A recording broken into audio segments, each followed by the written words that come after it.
Hello guys, welcome back to this channel. Guys, इस video में हम लोग यूनियन बैंक ऑफ इंडिया के ऊपर बात करेंगे, लेकिन शुरू करें उससे पहले आपसे रिक्वेस्ट करना चाहूँगा, अगर आप इस चैनल को फर्स्ट टाइम देख रहे हैं तो प्लीज़ सब्सक्राइब कर लीजिए और बेल आइकन को ज़रूर से हिट करिएगा ताकि आपको वीडियोज़ की नोटिफिकेशन मिलती रहे और आप सबसे पहले देख पाएँ। दूसरी रिक्वेस्ट ये है गाइस कि अगर आपको डीमैट अकाउंट ओपन कराना है तो डिस्क्रिप्शन बॉक्स में देखेंगे आपको एक लिंक मिलेगा, उसे क्लिक करके आप चाहें तो अपस्टॉक में अकाउंट ओपन करा सकते हैं। देखिए, इस वीडियो में हम लोग बात करने जा रहे हैं यूनियन बैंक ऑफ इंडिया के ऊपर। देखिए, सबसे पहले मैं आपसे यहाँ पे इसके 2 जून 2021 के स्टेटस को ज़रा शेयर करना ज़रूरी समझता हूँ। देखिए, जून 2 को 34.35 की ओपन प्राइस के बाद 34.20 का लो बनाया और 35.45 का हाई बनाया। इस बैंक का 52 वीक लो है 22.65 का और 52 वीक हाई है 45.25 का। 24,092.48 करोड़ इसकी मार्केट कैप है। यूनियन बैंक ऑफ इंडिया के अगर हम टोटल वॉल्यूम की बात करें तो 2,65,05,584, जिसमें से 23.49% की डिलीवरी उठाई गई एनएससी पे, और बीएससी पे देखें तो 23,28,110, जिसमें 48.53% की डिलीवरी उठाई गई। देखिए, यूनियन बैंक ऑफ इंडिया के Q4 की अर्निंग्स में आप लोगों के साथ यहाँ पे पूरा नहीं बल्कि जो top line and bottom line है वो मैं शेयर करना चाहूँगा। देखिए, बोर्ड की डायरेक्टर्स बैंक के बोर्ड ऑफ डायरेक्टर्स की मीटिंग थी 20 मई को, और मीटिंग का एजेंडा था फंड को रेज़ करना, और फंड को रेज़ करना था QIP के माध्यम से। लेकिन यहाँ Q4 के अर्निंग्स के डेटा के बारे में अभी तो कोई अपडेट नहीं है guys, sorry for that. Q3 के डेटा आपको मैं थोड़ा सा बताना चाहूँगा। देखिए, कंपनी को, बैंक को नेट प्रॉफिट अगर Q3 की देखेंगे, यानी नेट प्रॉफिट मतलब नेट पैट मतलब प्रॉफिट आफ्टर टैक्स, 709 करोड़ का कंपनी को, बैंक को प्रॉफिट हुआ था। जबकि सेल्स की बात करें, टोटल अर्निंग्स की बात करें, इंटरेस्ट अर्न की बात करें तो 17,220 करोड़ का नेट इंटरेस्ट NIM निकल के आया था।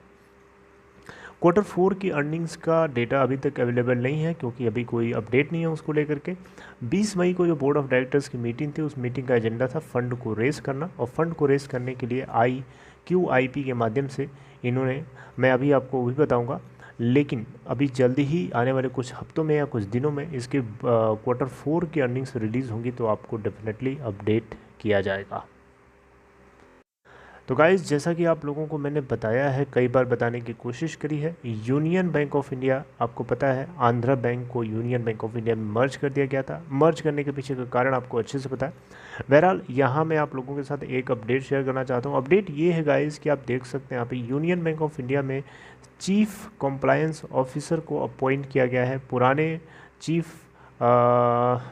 कंप्लायंस ऑफिसर की जगह पे, जिनका नाम था doctor KL Raju, general manager से CCO थे। अब यहाँ पे क्या हुआ है, यूनियन बैंक ऑफ इंडिया ने अनाउंस किया कि इन्होंने AK विनोद को चीफ जनरल मैनेजर के तौर पर अपॉइंट किया है और चीफ कॉम्प्लायंस ऑफिसर के तौर पे भी, और 1 जून 2021 से ये इफ़ेक्टिवली काम करेंगे। तो ये एक मैनेजमेंट चेंज था। इसके अलावा आपको बताना चाहूँगा guys, union bank of India के अंदर 1750 करोड़ यानी 1750 करोड़ रुपए जो है फंड का रेज होना था, किया जाना था QIP यानी क्वालिफाइड इंस्टीट्यूशनल प्लेसमेंट के माध्यम से, और इसके लिए बोर्ड ने मीटिंग करी थी, और मीटिंग के अंदर जो फ्लोर प्राइस डिसाइड करी गई थी 35 पॉइंट समथिंग रुपए थी, और उसमें भी डिस्काउंटेड था। इसके अलावा आपको बताना चाहूँगा, कंपनी यानी यूनियन बैंक ऑफ इंडिया ने के अंदर life insurance corporation of India यानी LIC ने भी अपनी हिस्सेदारी को बढ़ा लिया था। इस बीच में मैंने आपको बताया था एक अपडेट के जरिए, ठीक है।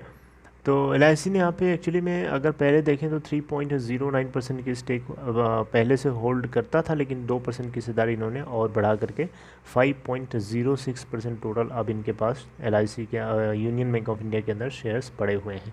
यानी LIC अब इसके अंदर देखा जाए तो 34,57,64,764 शेयर्स जो है यूनियन बैंक ऑफ इंडिया के अंदर ओन करता है आज की डेट में। अब गाइस, बात कर लेते हैं इस बैंक के शेयर होल्डिंग पैटर्न के बारे में, यानी किसके पास कितनी होल्डिंग है ये हमें पता होना चाहिए। ओके, तो देखिए, यूनियन बैंक ऑफ इंडिया के अंदर अगर हम प्रमोटर की होल्डिंग की बात करें तो प्रमोटर आप देख सकते हैं यहाँ पे ब्लू एरिया जो दिख रहा है 89.07%, प्रोमोटर की होल्डिंग 89.10% है मार्च 2021 के क्वार्टर में, लेकिन जून का क्वार्टर जब आएगा तो उसमें आपको होल्डिंग में थोड़ी गिरावट जरूर देखने को मिल सकती है, क्योंकि इस बीच QIP जो है यूनियन बैंक ऑफ इंडिया ने मार्केट से QIPs को शेयर्स जो है इशू किए, QIP के जरिए फंड रेस किया है बेसिकली। FIIs की बात 0.7% के साथ बने हैं, DIIs 4.44% के साथ बने हैं, 4.4% के साथ बने हैं, पब्लिशर होल्डिंग 5.9% है। अब गाइस यहाँ पे म्यूचुअल फंड्स क्या होल्ड करते हैं, आइए उसको भी जान लेते हैं। देखिए म्यूचुअल फंड्स की हिस्सेदारी अगर देखेंगे इस कंपनी के अंदर, इस बैंक के अंदर, तो इन्होंने अपने नंबर ऑफ़ म्यूचुअल फंड्स बड़े ज़रूर हैं। देखिए म्यूचुअल फंड्स का डेटा मैं आपसे शेयर करने की कोशिश कर रहा हूँ। ओके, आप देख सकते हैं यहाँ पे नंबर ऑफ़ म्यूचुअल फंड्स आपके सामने स्क्रीन पे दिख रहे हैं। अप्रैल महीने के अंदर 16 म्यूचुअल फंड्स थे जिन्होंने होल्ड किया था, 6 बायर्स थे और 2 सेलर्स थे, और मई के महीने का डेटा रिलीज़ किया जाएगा कुछ दिनों में। मार्च महीने में देखेंगे तो होल्डर्स 15 थे, बायर्स 4 थे और सेलर्स 5 थे। ठीक है, तो इस तरीके से म्यूचुअल फंड्स यहाँ पे अपने नंबर ऑफ़ म्यूचुअल फंड्स यहाँ पे ग्रो किए हैं, यानी पहले 15 थे और 16 हो गए, और मई के महीने का देखना होगा क्या होता है। आपको पता है यूनियन बैंक ऑफ इंडिया के अंदर जो गिरावट चल रही है इसके पीछे QIP इशू था और कोई कारण नहीं था, और QIP में जो फ्लोर प्राइस थी उसमें 5 बेसिस पॉइंट का डिस्काउंटेड था, जिसकी गलती 34 पॉइंट समथिंग प्राइस थी इनकी, और उसी के आसपास जो है इसका करंट मार्केट प्राइस जो है उसी के आसपास घूमता घूमता नज़र आया, और फिर से देखिए धीरे धीरे रिकवर करने की कोशिश कर रहा है, और मुझे उम्मीद है कि ये रिकवर कर जाएगा। So I would like to terminate my talks right here guys in this video. I hope you like this information. अगर आपको ये कंटेंट अच्छा लगा तो लाइक करके इनकरेज कर सकते हैं, बाकी डिस्क्रिप्शन बॉक्स में दिए हुए लिंक को क्लिक करके आप चाहें तो आप स्टॉक में अकाउंट ओपन करा सकते हैं। See you guys next time. Take care.